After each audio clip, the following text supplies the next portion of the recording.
എൻ്റെയും എൻ്റെ സംഘടനയുടെയും എന്ന് മാത്രമല്ല മുഴുവൻ നിഷ്പക്ഷമതികളായ ആളുകളുടെയും അഭിപ്രായം ഒന്നു തന്നെയായിരിക്കും. അക്രമികളെ ശിക്ഷിക്കാനും അവരുടെ പേരിൽ നടപടിയെടുക്കാനും കർശന നിയമം നേരത്തെ തന്നെ ഇവിടെ ഉണ്ട്.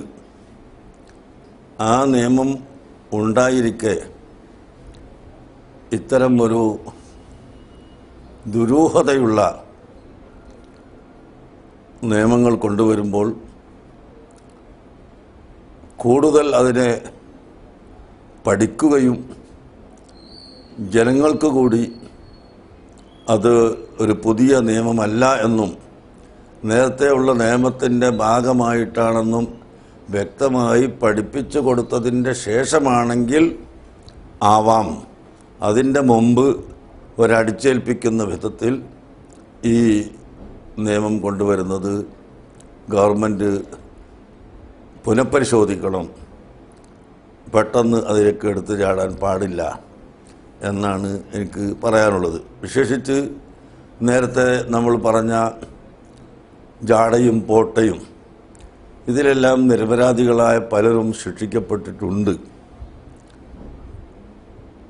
ഉദാഹരണത്തിന് ഏതെങ്കിലും ഒരു തീവ്രവാദിയായ ആൾ ഒരു സത്യസന്ധനായ വ്യക്തിക്ക് ടെലിഫോൺ ചെയ്തിട്ടുണ്ടെങ്കിൽ പിന്നീട് അദ്ദേഹത്തെ പിടിക്കപ്പെടുന്ന സമയത്ത് ആർക്കൊക്കെ ടെലിഫോൺ ചെയ്തു എന്ന് നോക്കുകയും അങ്ങനെ അദ്ദേഹത്തിൻ്റെ ടെലിഫോൺ പോയ ആളുകളെയും അദ്ദേഹത്തെ ഫോണിലേക്ക് അങ്ങോട്ട് വിളിച്ച ആളുകളെയും മുഴുവനും ശിക്ഷിക്കപ്പെടുന്ന ഒരവസ്ഥ ഈ കഴിഞ്ഞ കാലത്ത് ഇവിടെ ഉണ്ടായിട്ടുണ്ട്. ഇപ്പം എന്നെ സംബന്ധിച്ച് പറഞ്ഞാൽ ലോകത്തിൻ്റെ നാനാഭാഗത്തു നിന്നും എനിക്ക് ടെലിഫോൺ വരും. ആരാണ് വരുന്നത് എന്നെനിക്കറിയില്ല.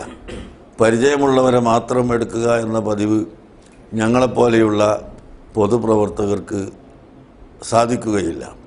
അപ്പോൾ ആ കൂട്ടത്തിൽ അക്രമികളും നമ്മളെ ചതിക്കാൻ വേണ്ടി വിളിക്കുന്നവരും സത്യസന്ധമായി വിളിക്കുന്നവരൊക്കെ ഉണ്ടാവും. ഇതെല്ലാം പിന്നീട് ഒരു ശിക്ഷിക്കപ്പെടുന്ന വസ്തുവാകുക എന്ന് പറഞ്ഞാൽ അത് അബദ്ധമാണ്. അതുകൊണ്ട് രാജ്യത്ത് സമാധാനവും മതമൈത്രിയും നിലനിൽക്കാനും രാജ്യത്തിൻ്റെ അഖണ്ഡത കാത്തു സൂക്ഷിക്കുന്നതിൽ ഈ രാജ്യത്തെ മുഴുവൻ ജാതി മതങ്ങളും ഒരുപോലെ അതിൽ ഭാഗവാക്കാകാനും ആയിരിക്കണം ഗവൺമെൻറ്റിൻ്റെ നിയമങ്ങൾ കൊണ്ടുവരുന്നത്. അതിനാൽ ഇത് പുനഃപരിശോധിച്ചതിൻ്റെ ശേഷമല്ലാതെ അത് പരിശോധിക്കുകയും ജനങ്ങൾക്ക് ബോധ്യപ്പെടുത്തി കൊടുക്കുകയും ചെയ്തതിന് ശേഷമല്ലാതെ നടപ്പിലാക്കാൻ പാടില്ലെന്നും നടപ്പിലാക്കേണ്ട ആവശ്യവും ഇല്ല. ഇവിടെ നിയമങ്ങൾ നേരത്തെ തന്നെ ഉണ്ടല്ലോ. അതാണ് എൻ്റെ അഭിപ്രായം.